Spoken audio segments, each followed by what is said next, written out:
Most experienced professionals don't struggle because they lack talent. They struggle because they're using outdated job search strategies. Today, we're breaking down the smart way to job search, the approach our coaching clients use to land better roles faster with less stress and far more control. If you don't know me, I'm Portia of Fly High Coaching, where we've helped thousands of executives and professionals soar to their full potential in their careers. In the next few minutes, you'll learn the three strategic shifts that turn your job search from reactive and exhausting into intentional, targeted, and high conversion. Some key takeaways that you'll learn: how to stop relying solely on online applications, how to position yourself as a solution, not a resume, and how to attract opportunities instead of chasing them. The first main point that I want to talk about is you need to shift from job hunting to strategic career targeting. Smart job searches start with clarity, not applications. So many people that I talk to tell me that, hey, I would just take any job right now. What are you interested? What do you want to do? I don't know anything, especially because the job market is really competitive. I just want a job, is what I hear. And unfortunately, that thinking is not going to help you when it comes to the job search. Being general, being broad, and not having a clear focus makes you forgettable. And we don't want you to be forgettable. So, in order to really get strategic with career targeting, you want to define your target role with precision. So, what is that job title? What is the function of that job? What are the roles? What are the responsibilities associated with that job? What is the level of responsibility? So, if you think in terms of an organization, is this role an individual contributor role? Is this a management role? Is this a director level role? Is this executive leadership? And the types of problems that you want to solve personally at work, because that's going to help you define what jobs you want to target. If you have more questions around this, you probably need to dig deeper with a full career exploration process. And we have that too. But some people with just these main bullet points, they can really start to get clear and defining a role. Now, that being said, sometimes people feel like, hey, this is too limiting. We have a lot of clients that are what I call multifaceted, meaning that they could apply or maybe are interested in applying for a variety of different roles. If that's the case, I ask them to prioritize those roles, and we would customize their professional branding documents, so their resume, their cover letter towards specific roles if they're what I call functionally different, meaning they're in different kind of departments of the business and they're very different. But big picture is you want to get clear first. And then if you have multiple job targets, we could still help with that. And you could still have a great and smart job search, but it's going to be a little more complex. You also want to think about your ideal environment. So, what industry do you want to work in? Do you want to be in tech? Do you want to be in manufacturing? Do you want to be in professional services? What's the size of the company that you want to work for? I have a lot of clients that have very strong feelings one way or the other. Like some people really want to work in a large corporation, and some people prefer mid-sized businesses or small companies. So think about that for yourself. What is the company culture that you want? What is the pace that you want to work at? We know some industries are very fast paced. We've had a lot of clients from like the legal industry, for example, very fast paced, small startups, generally very fast paced. If you don't want to work at that pace, then you really want to think about other options. And then what is the leadership style that you thrive best under? What kind of leaders do you like to work for? And then what kind of leadership do you like throughout the whole organization? Those are things to think about too. After that, you want to clarify your value proposition. So, what makes you different from other people? And what do you do better than most people. So, what are your signature strengths? What outcomes do you consistently deliver that are meaningful, impactful, and important to the roles that you've been in? I know this already might sound like a lot. So, if you want help structuring your job search the smart way, download our free Smart Job Seekers Guide to Achieving Success in the link below. Next, you want to translate your experience into business language. This is another thing that I see people have a lot of issues with. They are talking about what they did from just one, their personal perspective in the company and the personal, like, kind of results that they were responsible for. They don't think about the big picture. They don't think about how the tasks, the responsibilities, the programs, the projects that they worked on affected revenue for the company, the whole company, affected growth, maybe of a product line or a service line, how what they did might have affected efficiency. Did it make things faster, easier? Did it streamline a process? They don't think about how what they did might have mitigated risk for the company or how it might have helped to scale operations. Maybe they thought of a better operating procedure or some type of process. So, really think about how what you have done fits into business language, business outcomes, and organizational benefits. So, why does this even matter? Who cares? This matters a lot because getting this kind of strategic clarity prevents you from just applying for every job out there on the internet and then being frustrated that you are not seeing the results that you want. It also increases your confidence because once you've thought about these things, you are going to see how you're different. You're going to see how you stand out from other people. This also makes your messaging sharper everywhere else. So, doing this kind of pre work is going to help you when it comes to your resume, your cover letter, your LinkedIn profile, and also how you talk about yourself in interviews. If you don't decide what you're targeting, the market decides for you. And that is similar to that idea of no decision is a decision, right? So you want to be proactive and strategic about your career. The second main point that I wanted to cover when it comes to a smart job search is really building what I call a magnetic personal brand before you start networking. And this is because people do not refer resumes. They refer professionals that they trust and that they understand. So all of your professional branding should be highlighting how you are trustworthy, how you are impactful. And it should be done in a clear way so that people can easily identify what it is you do and what it is you're good at. So, the first step to this, I think, is thinking about your resume. You want to align your resume with market messaging. I generally tell people to spend at least 30 minutes looking at job descriptions for the types of positions that they're interested in, because you want to get a feel of the language in those job postings, the words that they're using, the keywords that you see showing up over and over again.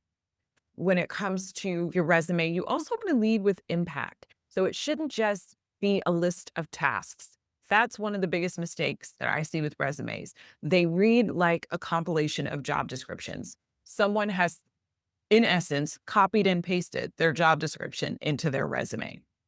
While that might be helpful to a degree for someone understanding what you did, that's not necessarily in alignment with the market in terms of how other organizations view what you did and what is going to make an impact in software technology screenings of your resume, like applicant tracking systems. So aligning that message with the market of today, not 2 years ago, 5 years ago, 25 years ago. The second thing is optimizing your LinkedIn for positioning. After you have aligned your resume, it's so much easier to think about optimizing your LinkedIn profile. There are lots of ways to do this. We have quite a few podcast episodes where we do some deep dives into LinkedIn. But to keep it short today, I'll talk about first your headline, which is very, very important. In your headline, you want to discuss value and outcomes. Now, there are a lot of different structures when it comes to the headline. I think for most of our clients, value and outcomes, listing both of those are important, not just your job title, not just senior accounting manager at XYZ company. No, you would want to talk about the value that you are bringing in that accounting manager role and the outcomes. Next is the about section. I tell people to think about the about section as the prime real estate of your LinkedIn profile. Years ago, I was deemed a career expert by LinkedIn, and they had a lot of training and materials. And one of the training materials that they had for us talked about how over 80% of people are going to look at your about section first and then decide what they want to do. Of course, this is when they're already on your profile. They've already seen your headline. And in this about section, they're only going to skim it for 5 seconds or so. And they're then going to make a decision. Are they going to keep reading or scanning your profile? Are they going to send you a message, or are they going to click away and go look at somebody else? So it should not be this biography of what you've done in life. It should be more of an executive summary that talks a little bit about your past, where you want to go, and also speaks to the impact and the value that you could bring to another position. In your mind, you want to create a very simple career narrative. Who do you help? And by who do you help, what department do you support? That's a good way to think about it from an internal position. How can you help? Right? So, what job title, what roles and responsibilities do you do to support that department? And then what results do you drive? This we've talked a bit about, but what are business outcomes that are around key metrics? And try to think big picture here, not just myopically in your role, but at the organizational level, right? Did your contributions help with revenue, with sales, with profits, with team leadership, right? Those are the kinds of results that you want to think about. If this is resonating with you, please hit the like button so more professionals can find this video. Next, you want to think about your consistency across platforms, your resume, your LinkedIn profile, if you have a bio, if you have a website, those professional branding documents should all be in alignment. They should not be carbon copies of each other. You shouldn't copy and paste your resume into your LinkedIn profile, but there should be alignment. And then from there, the interview responses and answers that you give should match up with what your professional branding documents say. Why does this matter? Why should we care? You should care because this helps to build credibility quickly. Like I said before, recruiters are giving your resume, your LinkedIn profile, 5 to 10 second glance. They're not reading it word for word. You have to capture their attention to get them to go back and read it word for word. So that's one reason. Also, this makes networking easier. Once you've done this pre-work, you know what you're going to say, you know what you're interested in, you know the networking events that you should be at, and the ones that aren't necessarily a good fit for you, so you don't have to waste your time there. Also, if you are this clear, it can shorten a hiring decision from a company because you stand out as a very clear fit. Your brand should answer the question, why you for this role right now? And the third main point that I wanted to talk about is leveraging relationships and visibility, not just applications. So, most high quality roles are filled through conversations, not clicks, especially at the executive level. A lot of these positions are not posted online. They are on the hidden job market. You have to know someone at the organization who knows that a position is open. because it's not posted on the internet in the public domain. You have to know a recruiting firm or an executive search firm that is working on a confidential search for an organization to fill a type of position. And so, in order to have those kinds of conversations, you first need to have a relationship. So, really thinking about relationships, activating your warm network strategically is the first step. We have different ways that we help our clients do this with LinkedIn and also offline. At a high level, you can think about some of your former colleagues. Who did you like working with? Who did you just vibe with when you worked with them? And it was a positive experience. Those are the kinds of people that you want to reach out to. Past managers, sometimes, depending on the situation, clients, vendors, partners. So many of our clients actually have found jobs just networking with former clients of companies that they used to work with, vendors or other partners, because those people have seen you work before and know what you're capable of. You want to network with these people to have career conversations, not just empty job requests. So you wouldn't want to go to someone who you haven't talked to in 5 years and just say, "Hey, is your company hiring? Can you get me a job?" You would want to warm up to that, right? So you would want to get reconnected with them. Maybe have a virtual meeting or a coffee meeting, a lunch meeting, an informational interview. Those are all ways to make that connection. In those conversations, you can ask about different trends. What are they seeing at their company? What are they seeing in their industry? What are patterns that they're noticing? You can also ask them about needs. What do they need? What does their company need? What are some of the biggest things that they hear people talking about in meetings as a challenge or a problem? And then you can ask for perspective. So you could then shift the conversation into talking a little bit about where you are in your career right now, if you're open to opportunities, or you are a passive candidate on the job market, meaning that you have a position, but you're open to just talking about other roles. And then you could ask them for their feedback and their thoughts. The key is you want to position yourself as a resource. So, in these conversations, it's best if you've done some of your homework ahead of time, because then you can share insights that you have found out about before this conversation. You can comment on industry topics and other things that might be relevant to them based on where they work and their role. Also, you can focus on engagement. And when I say engagement, really having a conversation with the other person and not just asking a bunch of questions and listening to them talk, if that makes sense. So you want to do that pre work, because that pre work is going to really produce the strongest leads when it comes to jobs. At that point, you can use applications as a secondary channel for generating interviews. And you can be more targeted, more selective, and more customized with the types of jobs that you are applying for. Most people feel so much better and in control when they have a strategic and what I call also a customized job search strategy. And it's not just the kind of spray and pray methodology where they're just hoping that someone reaches back out after they submit an application.